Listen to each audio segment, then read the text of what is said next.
Hey, welcome back to the Marianne Hickman Show. Today is a talk tip that many of you have dealt with, and it causes so much freak out from stage. It's the highest anxiety thing that happens to a lot of speakers, and it is tech issues. This is Talk Tips 21. Check it out.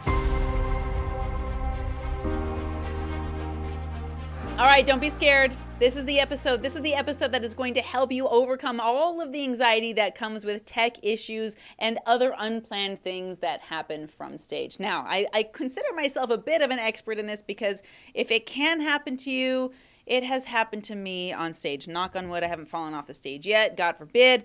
But everything else, it's happened. And it all started back when I was learning to drive. Now, I want to talk to you a little bit about my dad. My dad is one of my heroes.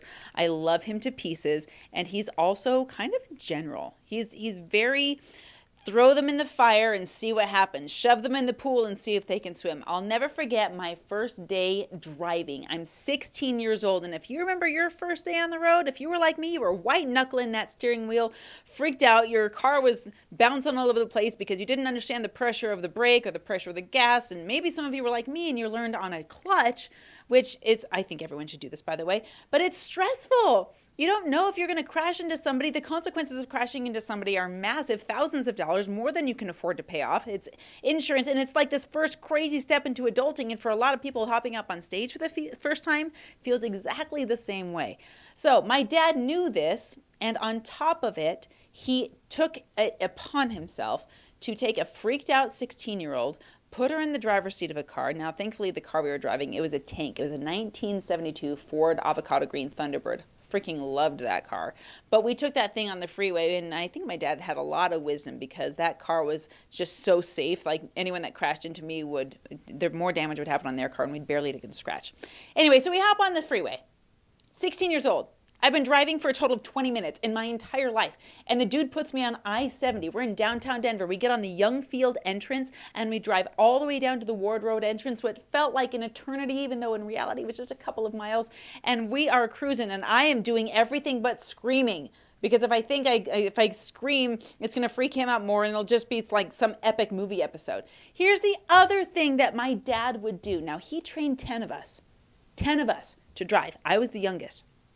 My dad was known for taking a little bumblebee and putting it in a jar, shaking that jar up, and then when we got in the car, opening the jar. So not only we freaked out because we're driving for the first time, not only freaked out because we might crash the car and cost a bunch of money that we can't afford, not only freaked out because it's the big scary freeway and I've never done this before, but also I've got this internal thing in the car that I have to ignore in order to keep my cool and get us home safely.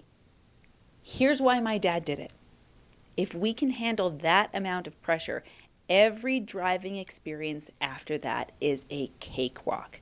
This is why when you learn from me to public speak, I put you in what's called the pressure cooker. I'm going to put all the scary things in one room all together. I'm going to turn off your tech. I'm going to turn off your mic. I'm going to make things break so that when you get to where it matters, you can handle it with grace and poise. But before you get into any of that, I'm going to tell you right here how to smooth sail through any tech issue, any slip up on stage, whatever you might have. It's going to happen. Plan on it happening and plan on handling it with grace. Now, I have attended a lot of events in my time, and I have seen experts on stage deal smoothly with tech issues. I have seen experts on stage who got flustered with tech issues, and I don't want you to be one of those guys. I want you to be exactly poised, go with the flow, and most of all, serve the audience. Because if a tech issue happens and you make it about you, your audience is cheapened. I don't want that to happen. In fact, just recently, it was this year, I was at the Limitless Arena, an event put on by Keaton Hoskins, an incredible event. By the way, if you ever get a chance to go to the Limitless Arena, go.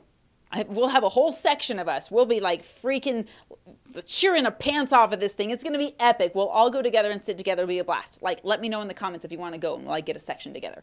So I'm up in the box at the event, and I see amazing speaker after amazing speaker after amazing speaker jump on that stage. I see Goggins get up on that stage. I see Ed Milet get up on that stage. I see Keaton get up on that stage. I've seen Gary Vee on that stage. And now it's time for Jen Gottlieb to get up on the stage.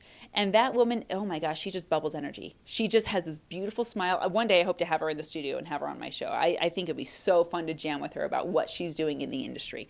And I remember this moment where she was on stage and she's in this cute, beautiful little dress and it's all sparkly and her mic fails. Like something happened where she's in an arena of 4,000 people at the Maverick Center, and there's so many people on that stage, and the worst thing that can happen in our minds happens. Now, I'm sure that Jen had prepared and prepared and prepared and prepared. She'd gone through all of her pre-stage things. She's asked to speak on the stage twice now, and she's ready. She's got a life-changing, impactful message. But then that the unimaginable imaginable happens. The freak out happens when her mic just stops working. I don't know if the batteries ran out. I don't know if the connection with the back of the room went bad. We don't know what it is, but it takes the stage hands and it takes the media team scrambling, because at that point it's like red flag, all hands on deck. We've got Jen Gottlieb, an expert, an influencer in the industry who can't communicate with her people, and everyone is rushing to get this thing figured out. And eventually I saw one guy jump up and he handled her mic pack and they got her going. And she was able to finish her presentation with a smile on her face and a skip in her step. And she even went on to talk about that later on, about how, guys, guess what? We're humans. Stuff happens to us all the time. And anyone that's an influencer out there that is pretending that nothing ever happens, first of all, you're lying. And second of all, you're not doing any of us a service, because we all have stuff that goes down constantly. And the reason we're looking to you for influence or for mentorship is because you have been through it too and you know how to get us out. And that's what Jen did so beautifully. So what do you do? What are you supposed to do? What is the best thing to do? Not if, but when you have a tech issue on stage. So first of all, keep this in mind. And this is the last thing that you should do before you hop on stage. Remember that your presentation is not for you. You've already done everything it takes to be on stage. You've already got all of the accolades. You've already got all the recognition. You've already got all of the things overcome in your life that put you on that stage. So it's no longer about you. It is about your audience. You are there to show up for them, to help them benefit, and to serve them. They're there to get value. So anything that you do that is self-conscious or selfish steals from that. And that's a great way not to get invited back. If you can't handle a tech issue that comes up on stage, then you're not going to be invited back to that stage. So remember, baseline, it is about your audience. Second of all, just be honest. You don't have to pretend it was planned. You don't have to, say, hey, or make a corny joke out of it. A lot of people do, and that's okay. But you can just be honest. And number 3, be gracious. Be gracious. I have too many times seen speakers from the front of the room be impatient with their media team. Do you know how hard your media team is working? And if they do a good job, nobody knows. That's the thing. I love acknowledging my media team. I love acknowledging the people that help me out with my mics. I love acknowledging the stage manager, because they're working their butts off, and it's like a thankless job that they do. So when the team is working on it, say, hey team, thank you so much for your help with this. We'll see if we can get this fixed. If not, let's keep going, because I'm here for you. That's what the audience is craving. That's what they so desperately want to hear. Now, the media team might be working out there. Maybe you don't have a media team. Maybe you just set it up and hoped it worked, and it doesn't. And you can't get off stage and go to the back of the room and fix it. That's a big no-no. If you don't ever get your tech issue fixed, the show must go on. If you lose your slides, then I hope you're prepared to have people write it down instead. If you don't have your call to action anywhere but your slides, you need to find a way to improvise. So let's just imagine that your QR code is up on the screen, and that is your call to action. That's what you planned. They can scan it. They can get the thing, and that breaks, and you don't get it fixed by the time it's time to do your CTA. And you're not going to be able to take the people to the back of the room because they got another speaker to listen to. You can't just have everyone follow you. And now maybe if you're going to a lunch break and you can have people stand up and follow you to the back of the room, great, do that. But more often than not, you'll just be left with whatever you have on your person. And you know what you've got? You've got a phone number. And you can tell that phone number to the entire audience. So if you go back to one of my other talk tips, I tell about how to do a CTA with a phone number text. You're going to have the audience say, hey, here's my phone number. Text me. And if you text me this word, I'm going to send you the XYZ thing. I'm going to get you to the next step. That's all you need to do. Or even if you don't have that, if you don't want to give out your phone number, you don't have a phone number set up, you can say, go to my Instagram right now. It's this _ blah, blah, blah. And then you're going to repeat that and say, message me this word on Instagram and I'll send this right over to you. So you're going to keep going with whatever you have. Whatever you do not rob the audience experience because a tech glitch happened. If your marker runs out of ink, if your microphone turns off, if the screen stops working, if the house lights go off, it doesn't matter. The show must go on. And when you're in it together with your audience, their level of respect for you, their endearment for you, and your endearment for them will increase when you just take on the challenge together. Don't worry about pressuring yourself to make a joke out of it. Don't worry about pressuring yourself pretending that it was on purpose. The audience sees right through that.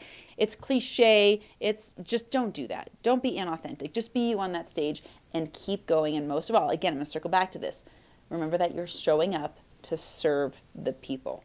I hope that's helpful. Let me know what your questions are. And I'm curious, comment below. Tell me the craziest thing that's ever happened to you on stage. I want to hear your horror stories. This is going to be a fun list. Remember to like and subscribe, and we will see you in the next episode. Marianne Hickman here again. Listen, I hope super helpful for you. Maybe you learned something new. Share with me in the comments what was valuable. Or if you have this whole separate question like, hey, I wanted to know about this. I wanted to know about stage fright. I want to know how about my presentation on stage. I want to know about how to dress on stage. Anything that you want to know that's relevant to growing your business through stages, put the questions. Because guess what? I go through and answer all of those personally. That's not an agency or a VA. That's me going through and looking at your questions because you are who I am here for. So last thing is I want you to get this database. If you haven't gotten it already, now I've got thousands of downloads on this thing, so maybe you've got it, but if not, make sure you go to mariannehickman.com/database. What that's going to do is take you to a page. You're going to input all of your information. We're going to send the database to you. You're going to request access to it. I keep it locked down so I can make sure I get it to just the right people. And you're going to request access. And then once you have that, you're going to go through and apply to podcasts that have the topic that you'd be an expert speaking on. Here's the thing. I get this database updated twice a week. So there's always new stuff in there. And if you're a podcaster, there's even a list of guests that you can have on your show on that podcast. Maybe you end up doing a podcast swap and you grow your audience that way. Regardless, I want you to get it. So mariannehickman.com/database, and we'll see you in the next Talk Tips.